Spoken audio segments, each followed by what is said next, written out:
கிறிஸ்துவுக்குள் பிரியமான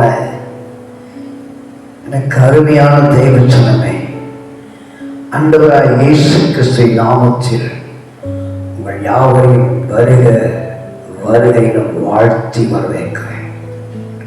ஆசீர்வதித்திருக்கிறார் என்ற தலைப்பிலே உங்களோடு கூட பேச ஆசைப்படுகிறேன். எபேசியர்கள் நிருபம் 1ஆம் அதிகாரம் 3ஆம் வசனம் நம்மை உன்னதங்களிலே கிறிஸ்துவுக்குள்ளே ஆவிக்குள்ளே ஆசீர்வாதத்தினாலும் நம்மை ஆசீர்வதித்திருக்கிறார் என்று வேதம் சொல்லுகிறது.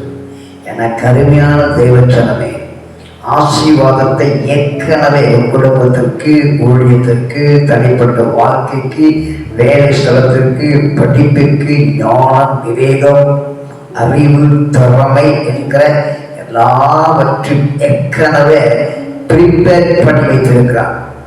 நீ செய்ய வேண்டிய ஒரே ஒரு காரியம், பெஞ்சமினை போல அதிகாலையில் பீரில ஓனாய் எழும்பி நீ வானத்தின் தேவனை நோக்கி ஜெபிக்கும் போது அந்த சுதந்திரத்தை எடுத்துக் கொள்ளுகிறேன் சொல்லும் பொழுது இந்த ஆசீர்வாதத்தினால் நிரப்பி உன்னை கனப்படுத்த வல்லமுள்ள தேவனாய் இருக்கிறார். கர்த்தருக்கே மகிமை உண்டாவதாக.